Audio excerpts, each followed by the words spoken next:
더 가까이 나를 이끄시네.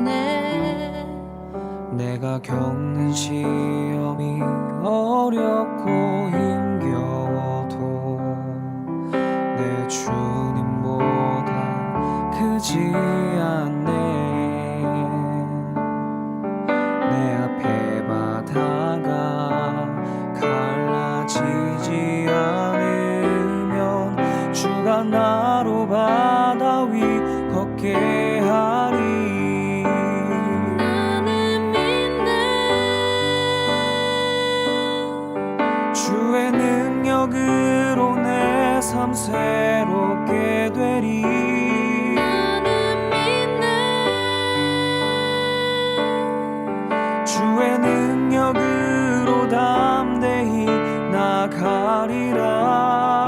주와 함께 싸워 승리하리라. 날마다 믿음으로 나 살아가리.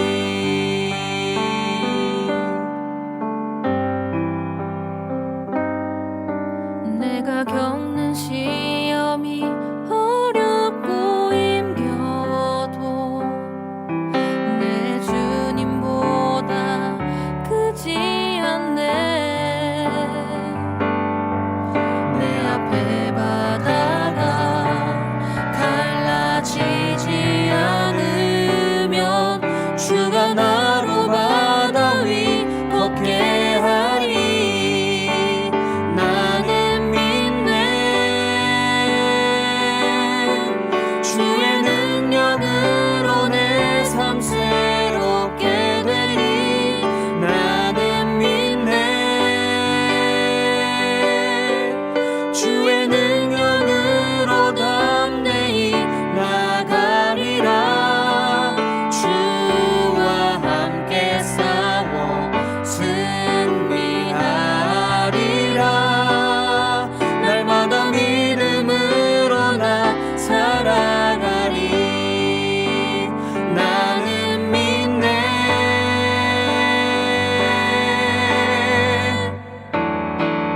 나는 믿네.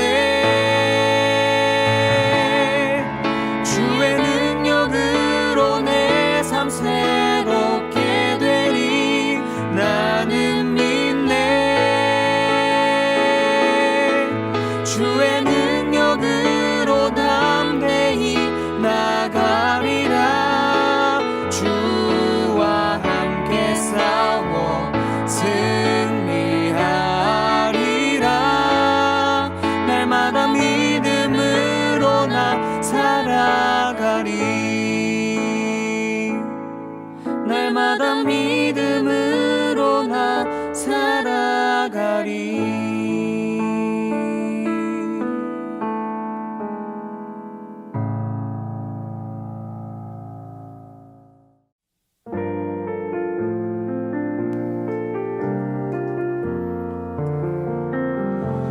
보소서 주님, 나의 마음은 선한 것 하나 없습니다. 그러나 내 모든 것 주께 드립니다. 사랑으로 안으시고 날 새롭게 하소서. 보소서 주님, 나의 마음은 선한 것 하나 없습니다. 그러나 내 모든 것 주께 드립니다. 사랑으로 안으시고 날 새롭게 하소서. 주님 마음 내게 주소서. 내 아버지 주님 마음 내게 주소서. 나를 향하신 주님의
오늘의 말씀은 다니엘서 10장 10절에서 21절까지입니다.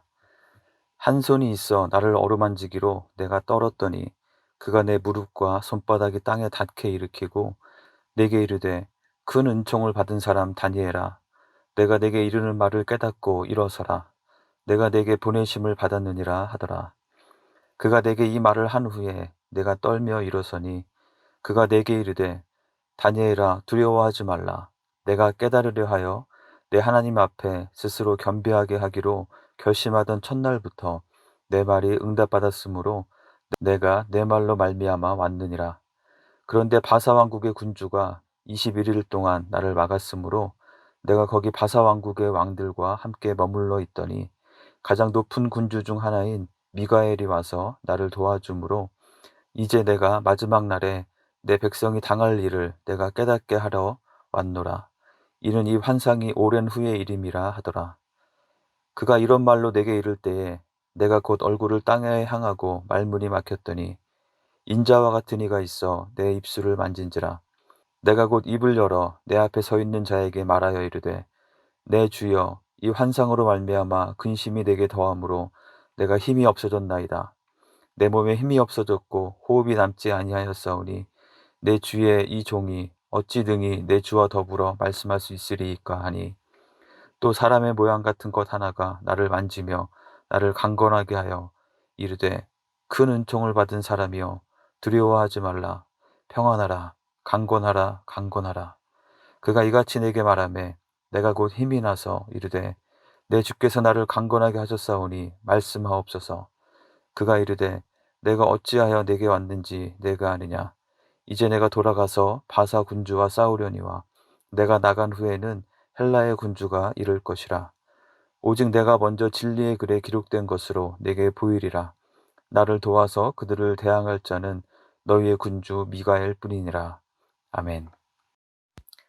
어제에 이어서 오늘 본문 다니엘서 10장은 다니엘이 꿈과 환상으로 본 것에 대해 기록한 내용입니다. 다니엘서 6장까지는 바벨론의 포로로 잡혀간 다니엘이 바벨론의 왕들과 바사 곧 페르시아의 왕 다리오 때까지 있으면서 있었던 사건들을 기록하면서 비록 정복국은 바벨론과 페르시아이지만 여전히 온 세상을 다스리시는 왕 중의 왕이요 신들의 신은 하나님이심을 그 구체적인 사건들과 그에 따르는 왕들의 고백을 통해 증거했습니다. 다니엘 7장부터는 다니엘의 꿈과 환상에 대한 기록들인데요. 7장은 벨사살 왕 첫 해에, 8장은 벨사살 왕 3년에, 또 9장은 다리오 왕 첫 해에, 그리고 10장은 그래서 12장은 고레스 왕 3년에 보고 들은 환상에 대한 기록입니다. 그리고 그 환상의 내용은 앞으로 어떤 일이 있을 것인지에 대한 내용들입니다. 구체적인 나라들의 이름과 국제 정세가 어떻게 될 것인지에 대해서 그가 천사들을 통해서 들은 내용을 기록합니다. 그래서 다니엘서의 이 환상들의 내용은 마치 구약의 요한계시록처럼 생각이 되면서 특별히 종말론에 관심이 있는 사람들이 많이 연구하면서 이 환상들에 나온 내용과 숫자들을 가지고 앞으로 이러이러한 일이 있을 것이다 라고 예언을 하곤 합니다. 그런데 또한 많은 경우에 그런 예언이 오히려 혼란을 일으키기도 하고 심지어 이단 사상에까지 빠지게 되곤 합니다. 어떤 내용은 세계사 가운데 그대로 실현이 되어서 지금 현재의 시점에서 우리가 보기에 그 의미가 무엇인지, 무엇을 가리키는 것인지 명확한 것이 있지만 여전히 정확히 알 수 없는 신비로운 이미지와 내용이 있기 때문입니다. 이러한 신비한 예언의 말씀을 읽을 때마다 갖게 되는 생각인데요. 그렇다면 왜 하나님은 이러한 환상이나 계시를 주신 것일까요? 요한계시록과 마찬가지로 이 다니엘서의 후반부를 읽으면서 우리에게 필요한 태도는 단순히 미래에 어떤 일이 벌어질 것인지 또는 종말의 단계가 구체적으로 어떤 단계를 거치며 일어날 것인지에 대한 호기심이 아니라 이러한 말씀들을 주신 이유, 정말 하나님께서 주시고자 하는 메시지가 무엇인지에 초점을 맞추는 것이리라 생각이 됩니다. 왜냐하면 다니엘서 12장 끝에도 나오지만 하나님은 이 환상에 대해서 앞으로 먼 훗날에 일어날 일이고 여러 사람들이 궁금해하겠지만 그들에게는 이 내용을 봉인하라고 말씀하셨기 때문입니다. 그렇다면 하나님께서는 이러한 계시의 말씀을 주신 이유가 무엇일까요? 저는 다니엘서 전반부, 즉 1장에서 6장을 통해서 주시는 메시지와 같은 메시지를 주시기 위함이라고 믿습니다. 하나님의 나라 이스라엘 민족이 비록 나라를 잃고 포로로 잡혀와 있지만 여전히 세상을 통치하시는 분은 하나님이시다라는 이 전반부의 메시지처럼 후반부를 통해서 주시는 메시지도 앞으로도 그리고 영원토록 동일하게 세상 가운데 여러 나라와 권세들이 나타났다가 사라지겠지만 그 모든 것을 허락하시고 통치하시는 분은 하나님이시라는 그 사실을 말씀하시는 것입니다. 세상이 아무리 혼란스럽다 하더라도 때론 악한 자들이 득세하여 많은 사람들이 고통을 받는 상황이 온다 하여도 여전히 변함없는 사실, 하나님께서 통치하신다. God is in control. 하나님의 백성들로 하여금 이 변치 않는 사실을 기억하며 인내하며 소망을 품고 신실하게 주어진 삶을 살아가도록 하기 위함인 것입니다. 오늘 본문은 10장 앞부분에서 다니엘이 이 세 일해 동안 금식하며 기도한 것에 대한 응답에 해당되는 내용입니다. 12절에 보시면 다니엘이 간구하며 기도한 첫날에 하나님께서 그 기도를 들으시고 응답을 주시려고 천사를 보내셨다고 합니다. 그런데 13절에 보면 바사 왕국의 군주가 22일 동안, 즉 그 세 일해 동안 막아서 그가 오는 것이 지체되었다가 군주 미가엘의 도움을 받아서 지금 올 수 있게 되었다고 말합니다. 이 부분에서 궁금증이 생기는 부분이 두 가지가 있는데요. 첫째는 과연 이 군주들은 누구를 가리키는 것인가 하는 것입니다. 다니엘은 이미 바사 곧 페르시아에 살고 있었는데 페르시아의 군주가 오지 못하게 했다는 것은 무슨 말일까요? 여기에서 말하는 군주 또는 왕, 군대 장관은 인간 왕들이 아니라 천상의 존재들을 가리키는 것입니다. 그래서 새번역 성경과 같은 번역에서는 아예 군주를 천사장으로 번역하기도 했습니다. 그렇다면 이 말씀은 하나님께서 하나님의 뜻을 이루기 위해 천사를 보내셨는데 그 천사의 임무를 가로막고 방해하는 또 다른 영적인 존재가 있다는 것을 말해주는 것입니다. 에베소서 6장에서 사도 바울은 우리에게 전신갑주를 입으라고 말하면서 이렇게 기록하고 있습니다. 마귀의 관계를 능히 대적하기 위하여 하나님의 전신갑주를 입으라. 우리의 씨름은 혈과 육을 상대하는 것이 아니요 통치자들과 권세들과 이 어둠의 세상 주관자들과 하늘에 있는 악의 영들을 상대함이라. 에베소서 6장 11절 12절입니다. 우리가 믿음 생활을 하면서 모든 것을 이렇게만 생각하는 것이 맞지는 않겠지만 한 가지 꼭 기억해야 할 것은 우리가 하나님 나라의 백성으로서 하나님의 뜻대로 살아가는 것을 싫어하고 대적하고 방해하는 악한 영들이 분명히 존재한다는 사실입니다. 그들은 이미 패배한 존재이지만 호시탐탐 우리를 속이며 넘어지게 하려고 우는 사자와 같이 기회를 노리고 있습니다. 그러므로 우리는 매 순간마다 이 약한 영들의 속임수에 빠져서 자신도 모르게 순종이 아닌 불순종의 열매를 맺지 않도록 더욱 견고하게 전신갑주를 취하여 스스로 무장하며 깨어 있어야 합니다. 나의 생각과 나의 말과 나의 행동이 정말 성령의 인도하심을 받는 것인지 아니면 호시탐탐 우리의 틈을 노리고 파고들어서 우리를 곁길로 인도하고 하나님께로부터 멀어지게 하려고 하는 이 악한 영에게 속아서 이용당하는 것인지 잘 살펴보아야 할 것입니다. 이것은 지금 우리에게도 여전히 실제하는 문제인 것이죠. 매 순간 깨어서 성령의 음성과 인도하심에 순종하며 승리하는 우리 모두가 되기를 축원합니다. 두 번째 궁금증은 과연 다니엘은 무엇을 위해서 기도했을까 하는 것입니다. 그의 기도의 내용이 무엇이었길래 하나님께서 바로 응답하시고 또한 그에게 천사를 보내셔서 하나님의 뜻과 계획을 자세하게 보여주셨을까 하는 것입니다. 그 기도의 내용에 대한 힌트는 다니엘서 9장 앞부분에서 얻을 수 있습니다. 다니엘은 여러 책들을 읽고 공부하던 중에 예레미야서를 읽게 되고 하나님께서 70년 후에 예루살렘을 회복시키겠다고 하신 약속을 발견하게 되었습니다. 그는 그때부터 금식하며 기도했습니다. 그리고 그 기도의 내용은 하나님 앞에 끝까지 불순종했던 이스라엘 민족과 자신을 포함한 그들의 죄를 철저하게 고백하고 회개하는 것이었습니다. 그리고 하나님께서 약속하신 그 회복의 날을 속히 주셔서 무너지고 회파된 하나님의 성전이 다시 세워지고 하나님의 이름이 다시 높임을 받고 하나님의 백성으로서 다시 살아갈 수 있게 해달라고 하나님의 자비를 구하는 기도였습니다. 오늘 본문 12절에서 내가 깨달으려 하여 내 하나님 앞에 스스로 겸비하게 하기로 결심하던 첫날이라는 표현이 나오는데 바로 이러한 기도를 시작한 것을 가리키는 것입니다.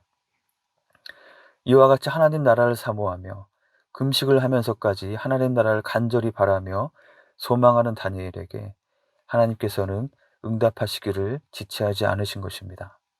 그리고 천사를 통해서 쇠약해진 다니엘의 몸을 어루만져 주시고 일으켜 주셨습니다.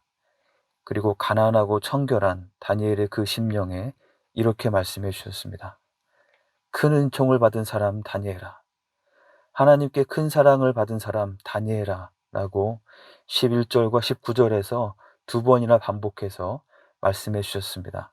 그리고 두려워하지 말라, 평안하라, 강건하라, 강건하라 라고 말씀하셨습니다. 하나님 나라를 간절히 사모하며 그것을 소망하며 기다리는 다니엘에게 하나님께서는 나의 사랑하는 다니엘아 라고 불러주시고 앞으로 있을 일들을 보여주시는 것을 통해서 두려워 말고 염려하지 말아라. 많은 일들이 일어나겠지만 내가 다 통치하고 있는 것이다. 나 하나님의 선함과 전능함은 언제나 변함없이 영원하고 약속대로 나 하나님의 때에 완전한 하나님의 나라를 세울 것이다. 그러니 두려워 말고 평안하라, 강건하라, 강건하라 라고 말씀해 주신 것입니다. 이 어루만지심은, 이 말씀은, 이 음성은 아마도 다니엘의 남은 여생에 평생 동안 결코 희미해지지 않는 기억으로 남아서 그가 끝까지 신실하게 세상 부귀영화에 한눈 팔지 않고 세상 권력의 움직임에 흔들리지 않고 하나님 나라를 사모하며 하나님 나라에 속한 자로서 평안과 담대함 가운데 살아갈 수 있게 붙잡아 주었을 것이라고 믿습니다. 오늘을 사는 우리에게도 다니엘과 같이 하나님 나라를 간절히 사모하고 추구하는 것이 있어야겠습니다. 마태복음 6장 33절에서 예수님께서 말씀하신 것처럼 너희는 먼저 그의 나라와 그의 의를 구하라. 우리의 관심과 열정과 소원과 기도의 가장 큰 우선순위가 바로 하나님 나라가 되어야겠습니다.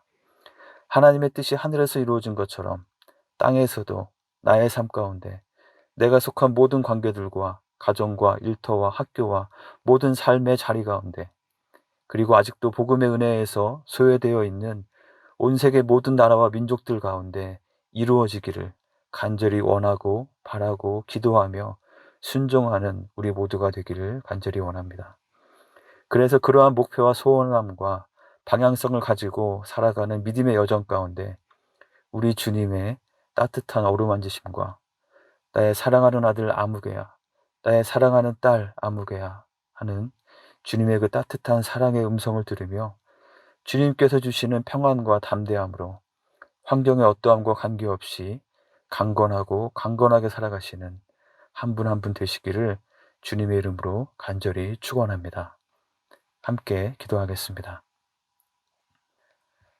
먼저 오늘 말씀을 기억하면서 우리의 마음속에 있는 가장 크고 간절한 소망이 무엇인지 돌아봅시다. 중요하고 소중한 다른 많은 것들이 있는 가운데 과연 하나님 나라에 대한 간절함은 어느 정도 순위를 차지하고 있나요? 하나님 나라를 사모하고 기도하며 순종하는 가운데 하나님과 더 친밀하게 동행하며 살아가는 우리의 삶이 될 수 있도록 함께 기도하겠습니다. 또한 악한 영들의 속임수에 넘어가지 않고 성령의 음성에 순종하며 살아가는 오늘 하루의 삶이 될 수 있도록 함께 기도하겠습니다.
두 번째로 코로나19 사태를 위해서 기도하겠습니다. 전 세계적으로 2차, 3차 대유행으로 많은 사람들이 고통 가운데 있습니다. 이제 일부 국가에서 개발이 되어서 접종을 시작하는 백신이 효능을 잘 발휘할 수 있도록, 그래서 이 사태가 속히 안정되어서 정상적인 생활이 회복되도록 기도합시다. 또한 이로 인해서 건강으로, 심리적으로, 재정적으로 고통받는 분들을 위해서, 그리고 오늘도 일선에서 수고하시는 우리 의료진과 여러 당국자들을 위해서 함께 기도하겠습니다.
마지막으로 우리 교회 공동체를 위해서 기도합시다. 12월에는 그동안 우리 교회를 성심을 다해서 섬기며 사역하신 우리 최 목사님, 사모님이 은퇴하시고 새로운 담임 목사님으로 리더십이 교체되는 중요한 시기입니다. 우리 최 목사님, 사모님의 사역을 통해서 그동안 우리 교회의 공동체 가운데 이루어주신 하나님의 은혜를 제가 잘 기억하며 감사와 사랑을 어느 때보다 풍성히 나누는 한 달이 되기를 원합니다. 또한 김준규 목사님과 사모님을 붙잡아 주셔서 현재 사역을 잘 마무리하시고 또 주님께서 주시는 새로운 마음과 비전으로 우리 교회를 잘 이끌어 가실 수 있도록, 우리 온 교회가 한 마음으로 더욱 하나님을 기쁘시게 하는 모습으로 세워지도록 기도합시다. 또한 오는 주일에 있을 성도청회를 통해서 우리 교회에 필요한 결정들이 잘 내려질 수 있도록 인도하심을 구하며 기도합시다. 마지막으로 투병 중인 교우들 기억하면서 함께 기도하겠습니다.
하늘에 계신 우리 아버지여, 이름이 거룩히 여김을 받으시오며 나라가 임하시오며 뜻이 하늘에서 이루어진 것 같이 땅에서도 이루어지이다.